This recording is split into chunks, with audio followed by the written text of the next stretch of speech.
Hello, Washington. This is Ray with WeSpeak.com. Today we're going to talk a little bit about RCW 69.50.4013. Now, a lot of people say, what the heck is that? I have no clue. But others will know that as the Washington versus Blake decision. And what that was is made the possession of a controlled substance a felony, punishable by 5 years in prison and a fine. Now, what a lot of people don't understand is the after effects of this. By having this in there, police officers were able to use this to stop drug trafficking, to get to the dealers, and to do a lot of good for the community. But the Supreme Court of the state of Washington today decided to overturn that, and it's just mind-boggling. It's literally mind-boggling the steps that people in power are doing to weaken our country's security, to weaken our state's security, and to hurt the people who live here. I'm going to read a statement here put out by Whatcom County Sheriff Bill Elfo today. A little bit about this, and it'll be behind me. I'll read it as well. But this is a very disturbing thing, and people, we need to understand this stuff is not good. The statement he put out was, this morning the Washington State Supreme Court overturned a long-standing precedent that held that criminal statute prohibiting the possession of a controlled substance, narcotics, is now unconstitutional. Deputies will no longer be able to take enforcement action when encountering persons engaged in narcotics use or simple possession. While many argue that narcotics possession might be better treated as a public health rather than a criminal justice issue, drug offenses at all levels lead to crime of violence, property crime, and public and neighborhood disorder.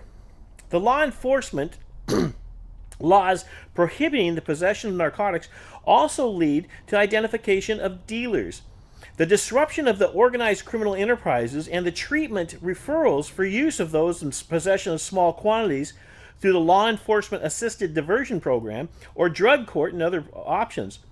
The decision will eliminate incentives for the addicted to cooperate and seek treatment, and stop the work of people getting help who will not accept voluntary placement into stabilization centers into a safe environment where they can receive detox and life-saving medical treatment. Some may argue this decision will reduce jail population. Today in Whatcom County Jail, there are 217 people held in jail by the order of the courts, and 0% of those people, are there for simple possession of narcotics. Deputies can still charge people with the delivery of drugs, but with today's decision, investigative strategies and the ability to implement street diversion have been severely limited. People, this is serious. We need to stand up. We need to make our voices heard. Oh, watch out. Make our voices peacefully heard. To peacefully and patriotically make your voices heard. People, this is wrong. We need to call everybody we can. We need to email everybody we can. I'd say go to Olympia, but because of Inslee's walls and concertina wire, you can't get in there anyway. Isn't it funny, by the way, that you can go down and see your Republican people, but you can't see any of the Democrats because they're behind the wall? If they're so right, how come they have to build a fence to protect them? And if it's okay to build a fence to protect them, why is it not okay to build a fence to protect our country? You see, things are backwards. We need to get back to what is right, not because it hurts someone's feelings, but because it's right. Sometimes you gotta get your feelings hurt a little bit to understand the truth. So let's roll back, let's make what's right again, what's wrong again, and just start living.